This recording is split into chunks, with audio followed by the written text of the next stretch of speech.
신구약 정관사 20번째 시간이 되었습니다.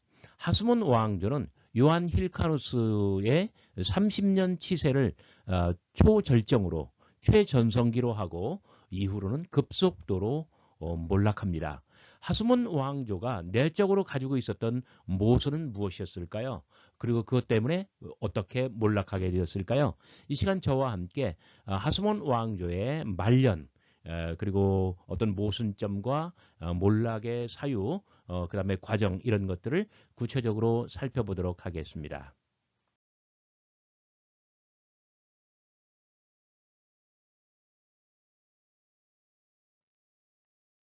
이번 강의의 주요 관찰 포인트는 무엇일까요? 첫째, 마카비 독립운동의 취지가 무엇이었는가, 초심은 무엇이었는가 하는 점입니다. 무엇이었을 것 같아요? 두 번째로는 독립운동이 성공하고 독립왕조로 정착하게 되는 환경과 요인은 무엇이었을까요? 제가 그 세 가지를 늘 기억하라고 강조한 거 있잖아요. 그거 생각하시면 돼요. 그리고 세 번째, 하스몬 왕조는 마카비 독립운동의 초심을 유지했을까요? 안 했을까요? 그것이 문제예요. 그러니까 하스몬 왕조가 멸망당했다는 것은 초심을 유지하지 않았기 때문이겠죠. 자, 네 번째, 시오니즘과 포로기와한 헬레니즘화의 경험, 저항운동과 독립의 성공, 로마의 도래, 이런 일련의 역사적 과정을 겪으면서 유대인들의 다양한 분파와 사상 그리고 신학이 형성된 이유는 무엇일까요? 마지막으로 다섯 번째, 그때의 역사적 경험이 역사적 예수의 출현 내지는 원시 그리스도교 기원과 어떻게 관련될까요? 이거 5번 같은 경우는 좀 고차원적인 이야기지만은 이 하스몬 왕조 때문에 결국은 유대인들 사이에 묵시적 종말론이 나옵니다.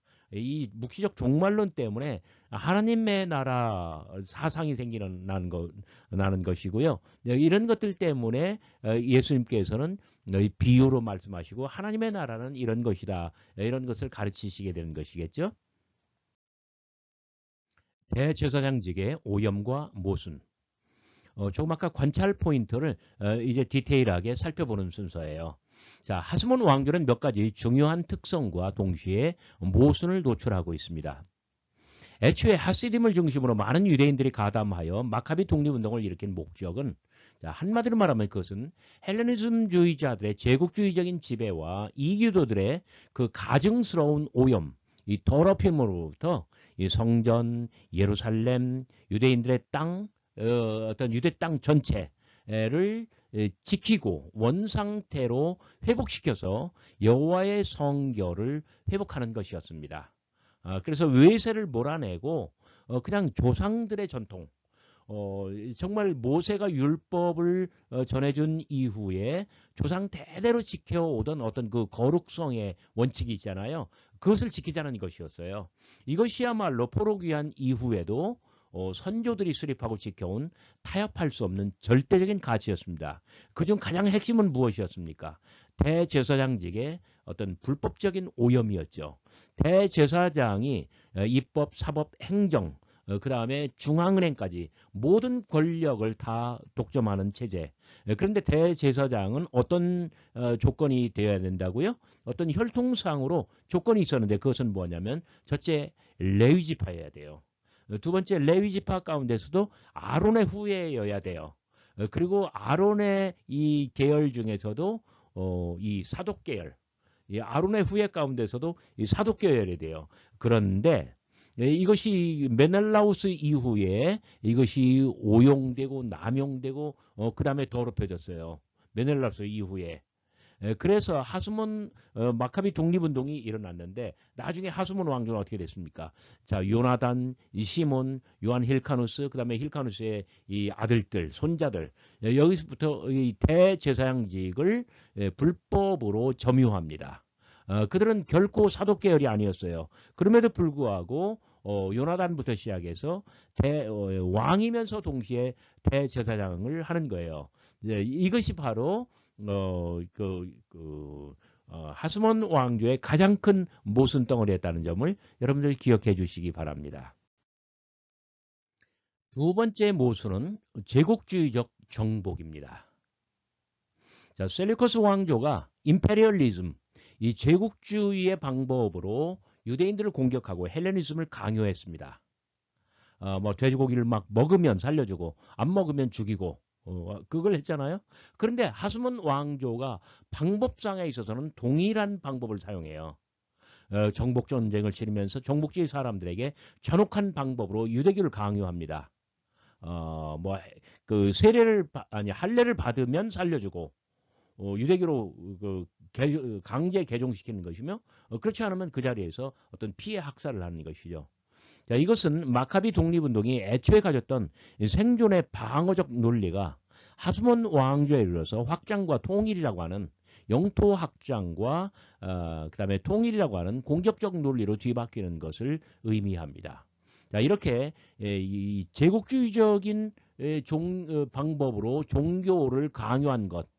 그래서 헬레니즘을 거부하면서 마카비 독립운동을 일으킨 것인데 이 사람들이 이제 살아남으니까 반대로 이 사람들이 공격적으로 이 제국주의의 방법을 사용해서 할례를 강요하고 유대교로 개종하도록 이 강제력, 임페리얼리즘, 제국주의적인 방법을 사용했다는 점이죠. 이것이 하스몬 왕조의 두 번째 모순점입니다. 자, 세 번째로는 헬레니즘의 문제입니다. 자, 결정적으로 마카비 독립운동은 헬레니즘주의자들의 모순과 억압을 극복하고자 시작했죠. 그래서 셀리커스 왕조 및 그 어용적 대제사장들과 목숨을 걸고 싸웠습니다. 그런데 그 결과적으로는 하스몬 왕조야말로 가장 철저하게 뼛속까지 헬레니즘화되는 양상을 노출합니다. 이를테면 힐카누스는 아들들의 이름을 싹 다 바꿔요. 뭐라고? 유다는 아리스토블루스, 마타디아는 안티고노스, 요나단은 알렉산더 이런 식으로요. 자, 한번 잘 생각해봐요. 마카비 독립운동의 적대자들은 바깥으로는 셀리커스 왕조였고 내부적으로는 예루살렘에 있는 개혁파들, 결국 이 셀리커스 왕조의 앞제비들이에요. 우리나라로 말하면 외정시대 때의 친일파들이죠. 그런데 이 사람들과 싸우다가 보니까 이 사람들처럼 돼버린 거예요. 그러니까 80년대, 90년대 이 반독재 투쟁을 하던 민주화 세력이 독재화되는 거하고 비슷한 뭐 이렇게 적절한 비유가 됐는지는 모르겠습니다만은 이 반헬레니즘을 기치로 걸고 싸우다가 스스로 헬레니즘화되는 이러한 모순을 노출한 거예요. 자, 첫 번째로는 첫 번째 모순은 뭐라고요? 그 사독교일이 아님에도 불구하고 대제사장직을 점유했다. 두 번째로는 임페리얼리즘, 제국주의적 정복. 세 번째로는 헬레니즘화. 잘 기억해 주시기 바랍니다. 가장 중요하고 핵심적인 것이 바로 이러한 포인트입니다. 이러한 모순으로 말미암아 유대 사회는 분열하기 시작합니다. 자, 하스몬 왕조의 이러한 모순으로 말미암아 하시딤과 유대 사회가 이 분열하고 분화되기 시작합니다. 에세네파는 시몬 때 이미 광야로 뛰쳐나갔습니다. 그래서 에세네파에게 아주 벨리알과도 같은 존재, 사탄과도 같은 존재가 이 시몬이고 그리고 그 앞에 있는 요나단이고 그 뒤에 있는 이 누구예요? 힐카누스예요. 에세네파한테는 그 사탄 같은 존재입니다. 자, 힐카누스는 바리새인들과 자꾸 멀어집니다. 자, 바리새파도 반정부 투쟁을 하게 돼요. 좀 이따 보시겠지만 알렉산더 얀네우스 시대에는 이 800명이 십자가에 처형당하고 8,000명이 외국으로 도주하는 그러한 사태가 발생해요. 그러니까 에세네파와 바리새파는 그 하스몬 왕조를 결단코 용납하지 않고 인정하지 않습니다. 반대로 새로 생겨난 사두개파만이 자신의 정책을 지지하므로 힐카누스는 그들과 친밀하게 지냅니다. 여기 이 사두개파가 참 재미있는 사람들이에요. 뭐 재밌다고 해서 죄송한데 이 사람들은 이 정권을 누가 잡았든 정권을 잡은 사람들이 어떠한 행태를 보이든 어떤 모순, 어떤 특징, 어떤 장점, 뭐 이런 것들을 갖든 상관없이 이 사람들은 권력 근처로 가까이 가는 사람들이에요. 자, 에세네파, 바리새파, 사두개파. 이 하시딤이 이렇게 최소한 세 가지로 이 분화되고 이 분열했다는 점을 기억해 주시기 바랍니다. 자, 아리스토블루스. 기원전 104년 힐카누스가 죽은 후에 맏아들 아리스토블루스가 대제사장이 됩니다. 자, 그 30년 동안 기원전 그 134년부터 104년까지 30년 동안 요한 힐카누스가 집권했죠.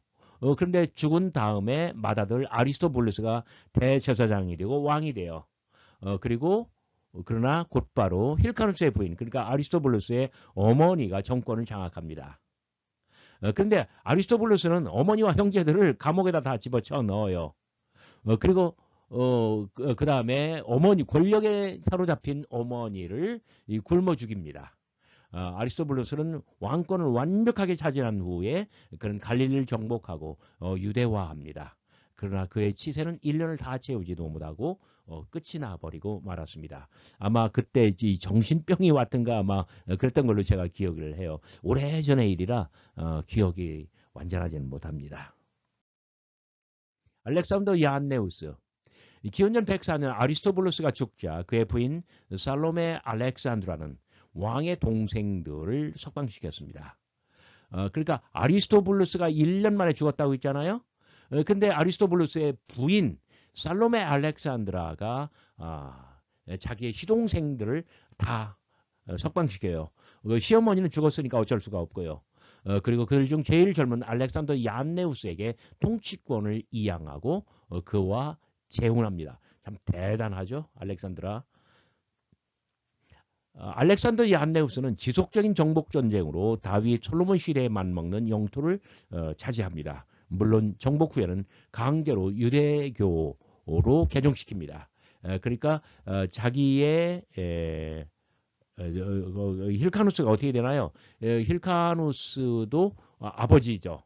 힐카누스가 아버지죠. 그러니까 알렉산더 얀네우스는 아버지의 방식대로 그리고 또 이 큰아버지 시몬 아니 할아버지죠. 시몬과 마찬가지로 정복 전쟁을 하고 그 어떤 임페리얼리즘 제국주의적인 강제력으로 개종시켰다는 거예요. 근데 이 알렉산더 얀네우스는 아주 두고두고 기억해야 할 사람이에요. 잔인하고 독단적인 통치는 큰 공포와 함께 많은 비판과 저항을 초래합니다. 독실한 유대인들은 그러한 그의 통치를 공개적으로 비판합니다. 그도 부왕처럼 특히 바리새인들과 불화하게 됩니다. 그러니까 이 바리새인들은요 알렉산더 얀네우스를 아주 뭐라 그럴까요? 막 공공의 적으로 알아요. 그리고 이 바리새파였던 요세푸스의 저술에 의하면은 그 얀네우스는 백성들을 대상으로 싸웠다. 그런 말이 나오고 있습니다. 바리새파의 반란. 기원전 94년 바리새파가 반란을 일으킵니다. 전쟁은 6년 동안이나 지속됩니다. 그런데 그 요세푸스에 의하면은 알렉산더 얀네우스는 나라를 대상으로 해서 전쟁을 치렀다. 요세푸스가 이런 표현을 써요. 셀류커스의 데메트리우스 3세가 반란군을 지원했고 알렉산더 얀네우스는 완전히 멸망하기에 이르렀는데 근데 묘하게도 알렉산더 얀네우스가 데메트리우스 3세를 이겨요. 결코 이길 수 없는 전쟁이었는데 이기고 말아요. 자, 이때 주동자로 바리새인들을 800명이나 예루살렘에서 십자가 매달아 처형합니다. 반란에 참여했던 8,000명을 해외로 도주합니다. 십자가 처형 당시 얀네우스는 십자가 앞에서 향연을 즐겼고 그리고 부인들과 아이들을 십자가 상의 죄수들 앞에서 살해하게 만듭니다. 자, 십자가 위에서는 바리새파 사람들이 죽어요. 8,800명이나. 십자가 아래에서는 이 부인들과 아이들이 거기서 잔혹하게 또 살해를 당합니다. 살로메 알렉산드라. 기원전 76년 알렉산더 얀네우스가 죽습니다. 그러자 알렉산더 얀네우스의 부인 살로메 알렉산드라가 지휘권을 이양받습니다. 그가 유대 역사에서 유일한 여왕입니다. 그런데 이 살로메 알렉산드라는 자기의 남편 얀네스와 달리 대단히 덕스럽고 마음이 따뜻하고 그리고 호인이었습니다. 그래서 살로메 알렉산드라는 뭐랄까 전국을 수습하고 모두에게 탕평책을 쓰며 그리고 나라를 어떤 화해 나라 안에 화해를 이뤄냅니다. 여자로서 대제사장직을 수행할 수 없기에 알렉산드라는 아들 힐카누스 2세에게 맡깁니다. 하지만 그는 유약하였습니다. 힐카누스 2세, 살로메 알렉산드라 힐카누스 2세. 그 다음 단계 봐요. 남편과 달리 여왕은 바리새인들과 화해했습니다. 바리새인들 중 서기관들은 이때부터 산헤드린에 들어가서 정치 지도자들 중에 어엿한 최고 반열에 설 수 있게 됩니다. 그래서 바리새인들은 살로메 알렉산드라 때에는 어떤 반란을 일으키지 않습니다. 그런데 문제는 바리새파가 권력 깊숙이 권력의 핵심으로 들어오니까 사두개파가 이제 문제를 일으키는 거예요. 이들은 소외감을 느낀 나머지 야심 많은 작은 아들 아리스토블루스 2세에게 접근합니다. 그래서 여기 힐카누스 2세와 아리스토블루스 2세가 이제 싸우게 돼요. 이거는 그러니까 살로메 알렉산드라는 정치를 잘 했어요. 그래가지고 화해도 했잖아요. 그런데 못한 게 뭐냐면 사두개인들의 소외감 문제예요. 바리새파와 화해하고 어떤 권력의 핵심으로 끌어들이는 건 좋은데 사두개파에게도 뭔가 이 당근을 줬어야만 했던 거죠. 그러나 역사는 그렇게 되지를 못했습니다. 그래서 알렉산더 얀네우스, 그 다음에 살로메 알렉산드라 이 부부의 두 아들 힐카누스 2세와 아리스토블루스 2세가 피 튀기는 경쟁에 들어가고 그 경쟁으로 말미암아 이 내분으로 말미암아 셀류커스 왕조가 내분으로 멸망하는 것처럼 하스몬 왕조도 결국 같은 길을 걷게 됩니다.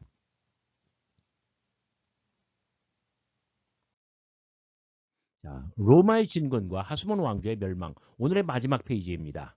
하스몬 왕조의 시대는 달콤했던 살로메 알렉산드라의 치세로 막을 내립니다. 왜 그랬을까요? 기원전 67년 이 살로메 알렉산드라가 사망했죠. 큰아들 힐카누스 2세, 본인이 여자였기 때문에 대제사장을 맡겼잖아요. 어마어마한 권력을 준 거죠. 근데 유약했어요. 근데 사두개파 사람들은 어디로 붙었다고요? 작은 아들 아리스토블루스 2세에게 붙었다고요. 그래서 자꾸 아리스토블루스 2세를 부추겨요. 힐카누스 2세를 이기고 너희들이 권력을 차지하자. 그리고 우리하고 같이 국정을 뭐 농단하자 뭐 이런 얘기겠죠. 그래서 힐카누스 2세와 아리스토블루스 2세 사이에 피 튀기는 경쟁이 벌어집니다. 그런데 놀라운 점은 뭐냐면 양측 다 로마의 도움을 요청했다는 점이에요. 로마는 누구의 편을 들까요? 아무의 편을 들지 않았습니다. 로마가 지중해 동쪽의 땅을 거의 다 석권하고 있을 때 로마가 가까이 코앞에까지 문 앞에까지 들어왔을 때 로마한테 도움을 요청하니까 결국 로마가 치고 들어와요. 기원전 65년 드디어 폼페이 장군이 폼페이우스죠. 들이닥칩니다. 그가 예루살렘을 정복하자 하스몬 왕조는 화려했던 막을 내리게 됩니다.